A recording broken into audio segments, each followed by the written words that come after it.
This is a production of PBS Charlotte. Just ahead on Carolina Impact. Immigrants here on Charlotte's east side afraid of getting detained or deported. But is the crackdown on immigration real? I'm Jeff Sonier. Stick around. We'll have details coming up. Plus, volunteers collect new shoes for a Charlotte school to help homeless students. And the story of a special bond between a Charlotte Hornets player and two longtime fans. Please don't go anywhere. Carolina Impact starts right now. Carolina Impact, covering the issues, people, and places that impact you. This is Carolina Impact. Good evening. Thanks so much for joining us. I'm Amy Burkett. Here in Charlotte, we are a long way from the U.S. border with Mexico, but not so far from the nationwide debate over illegal immigration. And frankly, sometimes it's tough to get a handle on. U.S. immigration laws haven't changed, but the way those laws are being enforced is changing. And because of that, some Charlotte immigrants are coming out to protest, while others are going into hiding. So what exactly are they protesting over or hiding from? Carolina Impact's Jeff Sonier joins us from Charlotte's east side looking for some answers. Yeah, this is Central Avenue, sort of Main Street for Charlotte's east side immigrant community. You'll find a lot of ethnic businesses on both sides of Central where those immigrant families go shopping or grab a snack or even find a job. They also find apartments here, but here's what those immigrant families are afraid of. These are raids captured on video by ICE's own cameras. Immigrants in other cities being chained and detained. All since Washington's Get Tougher policy on immigration and deportation. The question is, are those same raids happening here? And if not, then why all the fear? If you ask folks who are living in front of the Compare Foods in that apartment complex, if you ask the guys who got pulled over right in front of the AutoZone on Central Avenue, they will tell you this is happening. Everybody get down! They are targeted specifically to terrorize the community, to put fear in them. They're coming to houses, they are picking people up once they're going to work. Community organizers Oliver Moreno and Stefania Arteaga say the raids they hear about now weren't happening in Charlotte's immigrant community before, but neither was this. Thousands of Charlotte immigrants marching at Marshall Park. We hear you. Thank you very much. I'm going to have to ask you to stop now. And hundreds more shouting down the mayor and city council members at this televised city council meeting. We had a city council who was negating what was happening and telling a community who is living in constant fear that their worries they're not being taken seriously. So we came in there with the mindset of making sure City Council knew and had the people who were directly affected present. The next item on the agenda is Transportation Action Plan. Move approval. Second. Obviously, that got a lot of headlines, it got a lot of attention. I'm not sure it got a lot of results. We still have demands for City Council and the county. That is not something we're backing away from. Locked up, they won't let me out. And I had a long day in court, stressed me out. Won't give me a bail, it can't get me out. One of those immigrant protester demands is that deputies at the Mecklenburg County Jail stop asking all the suspects they're locking up about their place of birth and their citizenship. The questions are part of a federal immigration identify and hold program known as 287G. We do not make decisions on who gets deported. Let me say that again. We do not make decisions on who gets deported. That response from the sheriff to the protesters, this is the entry-only door, also included this show and tell inside the jail. Only officers. Supervisors showing us and telling us how the jail's 287G program actually works, the same as it always has since it started in 2006. So why do so many people in the community think so many things have changed? Misinformation, bad information, has not increased any numbers, nothing significantly. There are no individuals that we're encountering today that we weren't encountering last year. So this is kind of a manufactured controversy. Yes, it is. As far as you're concerned. As far as I'm concerned. It's about safety and security of our facility and the 1 million plus citizens of Mecklenburg County. Since I've been sheriff, we've been able to identify an individual who was arrested for 4 murders. Because of the 287G program, we were able to determine he was in this country unlawfully. The sheriff's talking about this guy, Emmanuel Jesus Rangel Hernandez. The Mecklenburg 287G program first ID'd him as an illegal immigrant from Mexico back in 2012 when he was jailed on marijuana charges. But instead of being deported, Rangel Hernandez got a waiver from Washington, which allowed him to stay in the U.S. Nobody noticed until 3 years later when Rangel Hernandez was ID'd as an illegal immigrant again here at the jail, this time accused in the gang-related killing of a former contestant on the show America's Next Top Model and 3 other victims. And this time everybody noticed. I know that Senator Grassley, Chair Grassley, asked questions about the Rangel Hernandez case. So can you confidently and unequivocally say that in the future the agency will not make the same errors that were made with Rangel Hernandez? We have improved our process so that if somebody with suspected criminal gang membership is identified in the process, it's going to be flagged and it's going to be given a lot of attention as a result of this case. Now, it's kind of fair game. Anyone who gets arrested, you get arrested for a traffic violation, and if you don't have legal status, you go into immigration, and you go into immigration quick. Immigration attorney Rob Heroy says that's what's happening to his clients now, including Gus Zamudio, a Charlotte high school kid from Mexico with a clean record, until he was arrested for stealing from this Harris Teeter store where he worked. A year ago, he would have been booked at the jail. He would have been released. Immigration would have followed up on the case. They might have given him a court date to report to immigration court. And that's the difference. Now, what happened is, within a day or two, he was whisked down to Georgia. You're going to be in this detention center in Lumpkin, Georgia, which kind of looks like a military fortress for holding terrorists. You could be arrested and swept up and taken somewhere and not given bond. It's terrifying for families. These are the people we love. These are the people that we open our doors to. We feel like they should have a chance to at least be able to put into practice some of their rights as individuals. Susan Suarez Webster is a pastor at Central United Methodist Church, where immigrant families who pray here are also learning how they can stay here. Nosotros no podemos dar ningún consejo legal. We are not lawyers. We can't give legal advice. But this immigration rights workshop is giving common sense advice instead on what to do if ICE agents do show up where you work or where you live. There will be a piece of paper that will say the areas where he can and cannot enter. And if they do come in the door and you don't have documents, please don't let them come in. We just want them to know their rights, and we want to be able to step in and advocate for them as we are able. Some of the people who come don't have documents. Others come because they have a lot of people, friends, family members who don't have documents, and they want to keep them safe. Safe from the immigration raids that may or may not be real. ICE isn't, going door to door arresting folks, asking to see their papers. In a city where elected officials may or may not be listening. If this were to happen in Valentine, if this were to happen in South Charlotte, I think we would hear more from our elected officials. To illegal immigrants who may or may not be here in the future. By the way, Rob Heroy, the immigration lawyer in our story, well, he says a lot of the calls he's getting at his office aren't just from immigrants in jail awaiting deportation. He says immigrant parents are also calling him, arranging custody of their kids with someone else now, just in case mom or dad are detained and deported later. Amy? Thanks so much, Jeff. U.S. Census Bureau numbers show almost 151,000 immigrants living in the Charlotte-Mecklenburg area. That's 14.3% of our population.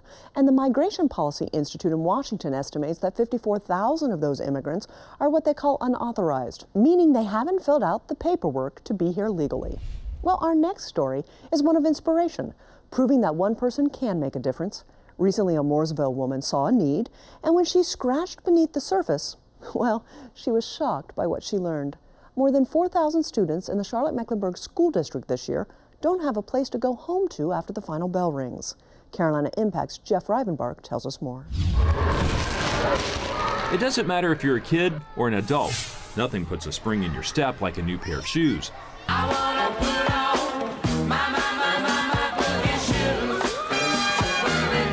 On this day, hundreds of students filled the cafeteria at Walter G. Byers School, anxiously waiting to hear their name. 17, Myron. No, it's not Christmas. But gosh, it sure looks like it. Shoeboxes line the tables. But where do they come from? Well, this story actually starts here, Discovery Place Kids in Huntersville. Heather Edmonds was on a field trip with her son when she noticed another school group and 2 boys with untied shoelaces. When I went to tie their shoes, I noticed that the shoestrings were frayed and the soles on their shoes were separated, and it looked like they had been kind of duct taped together. She couldn't get the kids out of her mind, so she called the school's volunteer coordinator, Annie Alexander. A lot of times I've had students to come in with shoes that are too small or shoes that are too large. So when she says shoes, it's like, yes! And the more they talked, Heather realized there was a far greater need at the school. It wasn't just a 2-kid thing, it was an entire school thing. She posted a message on Facebook.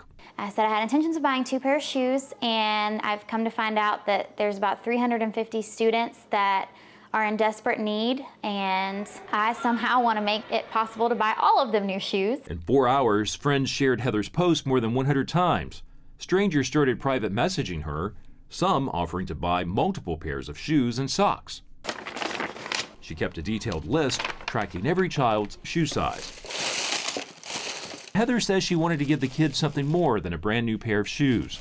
The shoes are obviously a necessity, but the bigger picture is I just want to give them hope. I want to make sure that these kids know that they're loved and that their circumstances right now don't define how the rest of their life has to go. From polka dots to stripes, hundreds of shoeboxes arrived, many with handwritten messages. Hi, Kara. I hope you like these shoes and they make you feel happy when you wear them. So these are all the ones that are wrapped. Heather got her neighbors to stack, wrap, All right, let's wrap another pair. What paper do you want to use? and pack all the shoe boxes. You stand right there and Mommy will grab them from you, okay? As for Principal Anthony Calloway, he was a bit surprised when he heard what Heather planned to do. My initial thought was, they want to what? For how many kids? But on shoe delivery day, 350 boxes lined the cafeteria tables, and the kids really didn't know what was going on until Miss Annie started calling their name. I walked into a bunch of high fives and, Mr. Calloway, look what I have, look what I have. So the kids were really excited. About 530 pre-K to 8th grade students attend Walter G. Byers School. According to the Charlotte-Mecklenburg Quality of Life Explorer, the students come from about 8 surrounding neighborhoods with social and economic challenges. The employment rate near the school is 80% compared to 91% for the county. The teen pregnancy rate is 6.5%, twice as high as the county average. The high school graduation rate is lower, and 42% of the people living near the school receive food stamps, which is more than double the county rate. Charlotte-Mecklenburg School says 96% of the students here are considered economically disadvantaged, and 166 students are homeless. If you don't know where you're sleeping at night and you're a child, that is a huge, huge distraction. Because for some of our kids, we have had to make phone calls to Children's Services because they were sleeping in the park and they were sleeping in a car underneath a bridge. But it's reality for some of our scholars. Regardless of whether a child needs new shoes or a place to sleep, Calloway says teachers here work closely with Project Lift and A Child's Place to identify anything that could keep these kids from focusing on their schoolwork. We have students that come from the shelter where they present to be happy, but internally their emotions show something different. A Child's Place is in 15 CMS schools which have a high number of students experiencing homelessness. We can't maybe control their home life so much, but we can try to help control what's going on at school to make it as normal as possible for them. For someone who says it's just a pair of shoes, there's another quote that says, walk a day in someone else's moccasins so that you can really experience what they're feeling. I invite them to come hang out with us and see what we deal with. and see how our scholars react when they're giving just a pair of shoes. No doubt getting new shoes is cool, but the other really cool thing about this story is that Heather Edmonds saw a need and took action. I don't want to try to preach, but when you actually take time to be still, look at the need, and say, I can make a difference, it's a God moment. I don't know what else to call it. So I thank God for Heather. For people to reach out, to reach in their pockets, not knowing these students, and to be able to give from their heart, it was just truly a blessing. I could have came home and ignored the situation and said, well, I'm just one person, I can't do that. But for whatever reason, I had faith and I knew that somehow, some way, I would make it happen. No matter whether you're one person or a community of people, that if you work together, you can make a difference.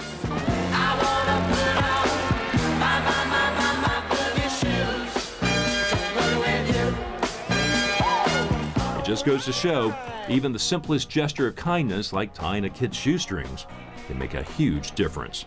One shoebox at a time. For Carolina Impact, I'm Jeff Rivenbark reporting. Joining me now is Kim Caldwell, Program Director at A Child's Place. Kim, thanks so much for being with us today. Thank you for having us today. It's always great to see what community partners can do to make an impact in our area. Help us understand what A Child's Place does and how you're serving students who are in quite a bit of need. Absolutely. We are a nonprofit organization. We're 98% funded by private grants and donors, and we work to erase the impact of homelessness on a child and their education. And we do that by various tiers. We have our amazing program staff who work in the schools tirelessly. We have 15 schools that we service, and we provide direct community service from the advocates and the social workers to the children and parents. Our next tier would be the work of our volunteers. We have over 700 volunteers who come in and give over 8,500 hours of community service each week in reading, tutoring, and providing lunch buddy support. So these kids are folks who don't even have a place to call home. That's such a hard concept for people to understand, that feeling of insecurity. And students that are involved in the program are actually have lower absentee rates at school than those who don't. They do. We make it our one of our charges is to make sure the school has accurate transportation for the students, and that's a part of our collaboration with Charlotte-Mecklenburg Schools, who is one of our amazing partners, and they help us to identify these children, to provide transportation for the children, and we provide that supportive service to make sure they're at school every day and getting their needs met. Another thing is you're able to help students at less than $1,000 per student for a year? Less than $1,000. Where if these kids unfortunately were to end up in the juvenile detention system, that has a price tag of over $60,000 a year. Yes. How do we serve more and how do we make a bigger impact? Getting the word out. We are an agency that, again, partners with Charlotte-Mecklenburg Schools, and we're only in the top 15 schools identified by Charlotte-Mecklenburg Schools. So we want to be support to all children who are experiencing homelessness, not just in those 15 schools. So we encourage principals and administrators, please reach out to us if you have families who are looking for assistance and who are going through housing instability, and we will work to provide services for those families. Kim Caldwell, Program Director at A Child's Place, thank you so much for all you do for our kids. Thank you. Well, it's the last night of the NBA's regular season, and the playoffs will tip off this weekend. The Hornets will soon be heading home for the summer, but this year there was an interesting bond between one of the Hornets players and some fans. Carolina Impact's Jason Terzis has that story. It's an unlikely friendship. Yeah, it's kind of unexpected. Between star player and loyal fans. And I think it's very unique. A relationship that started by an odd twist of fate. And has grown over a half dozen years. I think as long as you can score 50 and the whole rest of the team can score 50, we're okay. I don't know about that. Especially from day one, I mean, I had no idea that, you know, we would become this close. Things just sort of fell into place. Kemba Walker is the Charlotte Hornets all-star point guard. Mike and Elizabeth Peeler are perhaps his biggest fans. Anything good you've ever heard about Kemba is true. Not just fans, but friends. Because he has lots of crazy fans, and we're not that, although a lot of people probably think we are. Go back to March of 2011. Kemba Walker leads the University of Connecticut to a national championship and is named the NCAA tournament's most valuable player. 2 months later, he's drafted by the then Charlotte Bobcats. Mike and Elizabeth Peeler had always been Charlotte NBA fans, but they weren't big college basketball fans and knew very little about Kemba. I didn't know that. I didn't know that. They didn't know much about me. Another thing that Kemba didn't know was that on the night he was drafted, Elizabeth was undergoing her first round of chemotherapy for breast cancer. Basketball was the furthest thing from her mind. 2 days after signing his contract with the team, Kemba was asked to go door to door, delivering season tickets. The Peelers were on the list. I thought it was a little odd. I didn't know the NBA was like that. I didn't know we would have to do things like that. Elizabeth had completed 3 rounds of chemo and was wearing a wig when Kemba arrived.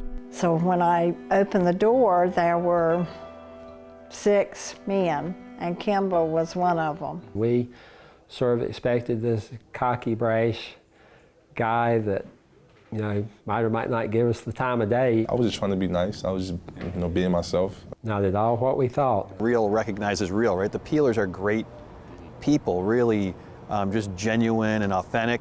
And I think Kemba recognized it immediately, and that's how the relationship started. Kemba and the Hornets representatives left, and the Peelers started talking. I was like, Mike, here's this kid, that we've brought here from the Bronx, and he doesn't know anybody, and he needs us, I think. We kind of looked at each other and said,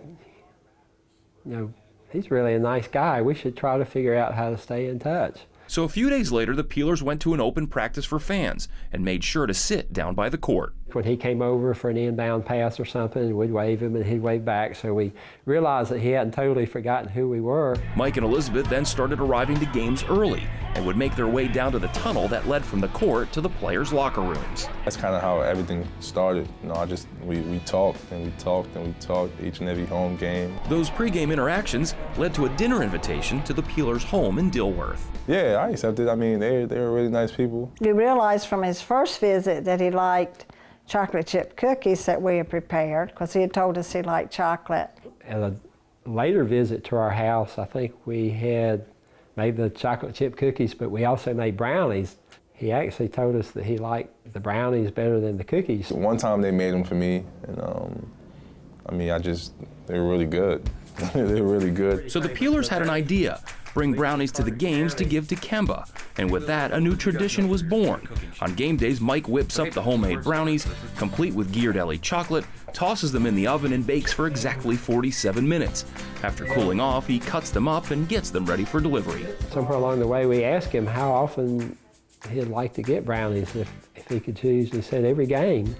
And we go, every game? They say, do you want? I'm like, yeah. I'm never going to turn down any brownies. 90 minutes before tip-off, Mike is always the first to enter the arena. When we go in, we're in sort of a mad dash to try to get our spot down at the bottom of the tunnel.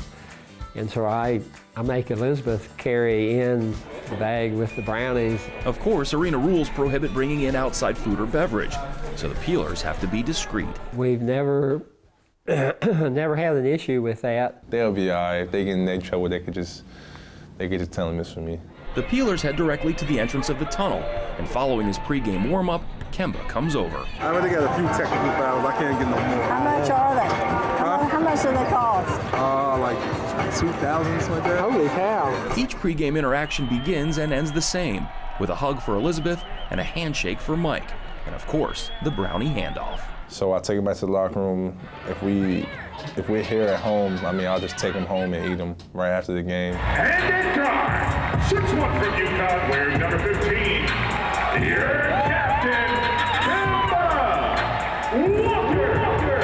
During games, the Peelers are always in the same spot, Section 101, Row B, seats 9 and 10. The relationship with Kemba goes well beyond basketball. They've watched him grow as a player and person. It is pretty cool.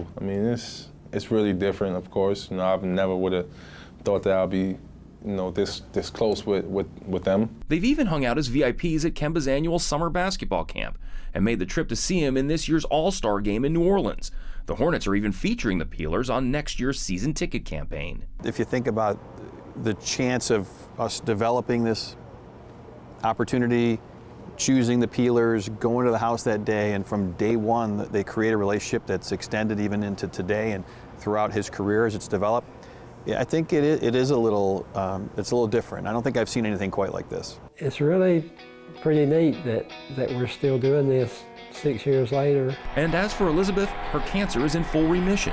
She's now looking forward to more dinners with Kemba and more seasons of Hornets basketball. For Carolina Impact, I'm Jason Terzis reporting. Thanks so much, Jason. It's great to see the relationship between the fans and those pro players. Well, you know what? You want to talk about relationship? We have a great relationship with the high schools across our area as we spotlight them on the Bloomie Awards, recognizing excellence in high school musical theater. The next one is coming up. We will show it on May 30th at 8 p.m. You won't want to miss it. But just to remind you just how talented these teens are in our area, we thought we'd take a look back at some of the highlights of last year's Bloomie Awards. One day when the boss gets hungry, guess who's gonna be on the plate? Under the sea. Under the sea. Under the sea. Under the sea. Nobody beats us, fry us and eat us in fricassee. Under the sea. We want the land for love to cook. Under the sea we all go. We've got no troubles, life is the bubbles. Under the sea. Under the sea. I'm going for it. Over the rooftops.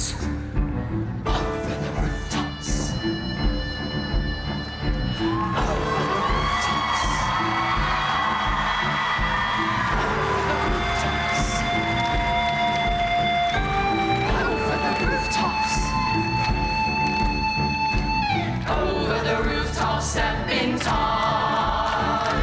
Over the rooftop, step in time. Never need a reason, never need a rhyme. Over the rooftop, step in time.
I absolutely love those kids. I would have taken every single one of them home with me. Well, PBS Charlotte is airing Ken Burns' newest documentary, The Vietnam War, a 10-part, 18-hour program coming up in September. And we're working on our own local companion program featuring stories from across our region. So if you have an interesting story about Vietnam, we want to hear from you. Please email it to us at carolinaimpact@wtvi.org. Well, if you haven't done it already, please friend us on Facebook. We're about to start doing interviews on Facebook Live, so you can be informed before a program even gets to broadcast. It's part of our new Digital First strategy here on PBS Charlotte. Well, that's all the time we have for you this evening. We appreciate your time and always look forward to seeing you back here again next time on Carolina Impact. Good night, my friends.